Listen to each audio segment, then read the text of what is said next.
water going. It's so porous. This clay body is so porous. It's longing for something, right? And if you stick your tongue on it, has anybody done that yet? Yeah. What happens? Your tongue just stuck to it. Why does your tongue stick? Because it soaks up all the stuff. Just don't let it slip. Okay. No, I mean, if the slip is on there and it's like, fire, don't do that. I mean, it's fine, but don't do it if it's okay. Let me think here. So I want to show you some really basic things so that you get a sense for how you might how you might glaze your first projects. But there's a couple things that you need to know first. So the glazes that we're going to use are these mid-range cone 6 glazes. You can see on this side, these are the slips covered with the clear glaze. Okay? You see what I mean? Okay. And you can really see. I don't have one with just the slip on it, but you can really see the ways that the glaze really makes that color pop out, right? Because before this would have been kind of just like powdery yellow, right? But now it's got shine and it's even like a deeper color. So I'm going to pass that around. And then, yeah. Why would you do that rather than just using a yellow glaze? That's a good question, because there's not a yellow glaze that's Gotcha. Exactly like that. Gotcha. So there's a variety of different possibilities. You could have a yellow slip and put a yellow glaze over it. Okay. So there's like wide range. Yeah. Okay, so these are the test tiles. Okay, so if you're wondering what something looks like, you can come and look up here. They may not be exhaustive, so they may not have every single possible thing that could happen. In fact, they won't. So some of this is like you're putting it up to the clay gods and goddesses, and you're saying, okay, here it is, I'm putting it down. Hopefully something turns out. But especially at the beginning, you don't have a lot of control over the outcome. There are some very important things that you can do to help. But I want you to have a little bit of forgiveness for yourself and for your clay and for the process of learning how to glaze. Does that make sense? You just have to hold that in yourself. That it's not going to turn out exactly like you want. In fact, I would just go into it thinking it's not going to turn out exactly the way I want. And it's okay. It's okay with me. I know it's hard. That's hard for me too, but I have to accept it also.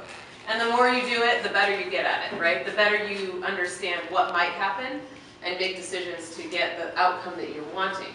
But it takes a lot of practice to get to that place. So hold that for yourself. Now there's a couple of different kinds of glazes.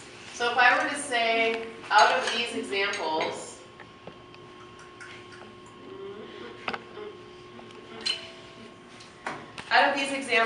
which ones are transparent? What would you say?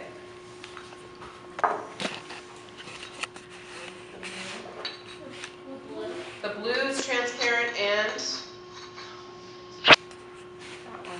the clear. The clear. Okay. What makes them transparent? How do I know? You can see through them. You can see the clay through them. Look how different it is on the white clay. So these are divided in halves. So you'll see half or even just one side is the red and the other part is white. Does that make sense? When we put them through the extruder, we put half the clay is red and half the clay is white, and we extrude them out so they're actually half and half. Okay?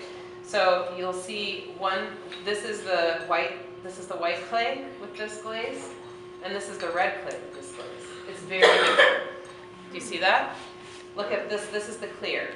This is the clear on just the white clay, the clear on the red clay.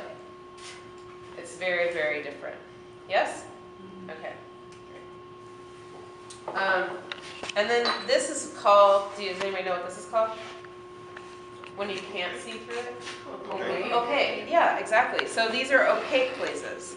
Look at how, now this has a little bit of interest, so maybe I'll look at this one first. This one's also interesting, but for a different reason. But look at how on the red, it's this color, and on the white it's this color.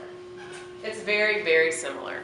In fact, it's not different except for because it's a little thicker, right? That's really why it's different. It's not about the clay that's underneath. So some glazes don't react to the clay, and they're not opaque, and they just are what they are, no matter what they go on top of. Does that make sense to everybody? So that's this kind of glaze. This is Randy Red. That is called Randy Red. So I want you to understand that it's not red. It has red elements, and that's okay. Now this one is also a opaque glaze, but it is affected by the clay underneath. So that you can see the iron from the clay is actually affecting the glaze. You see that? Yes. So will that happen with with lighter colors often, or is that just something that happens? It's a very particular thing about the glaze About itself. the glaze itself. Yes. So it's not always going to happen with the lighter glazes. Okay. And what this is called, it affects it in the planes, but it also affects it on the edges even stronger. And actually in the Randy Red it also does that. It goes black on the edges, and that's called breaking. So it's called breaking over the edge. So you can see how these are dark. That's the glaze breaking over the edge. Okay? So I'll pass that around so you can check that out. That's butter yellow, by the way.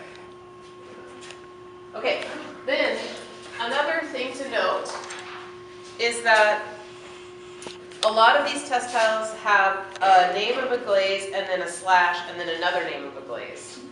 So what this means is there's tea dust underneath. This is a 2-glaze dip. Has 2 different dips. The one underneath was tea.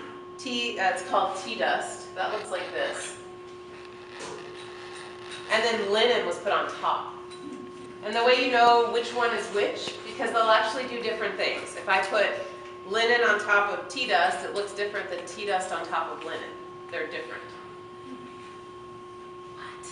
I know. It's almost like it makes it endless, right? The amount of different things that could happen. But it's kind of amazing too. So, but this is what the tea dust looks like. This is what it looks like with linen on top. Okay? So the order is the one that is in the front is on top of the one on the bottom. It's like a fraction. Does that make sense? Okay. Yes. So if you want to do that, you just put it on, let it dry, and then put the other one on? I'll demonstrate how to do it. Yeah. So which linen is put on? Linen's on top, and tea dust is on the bottom. Tea dust was the first dip. Okay.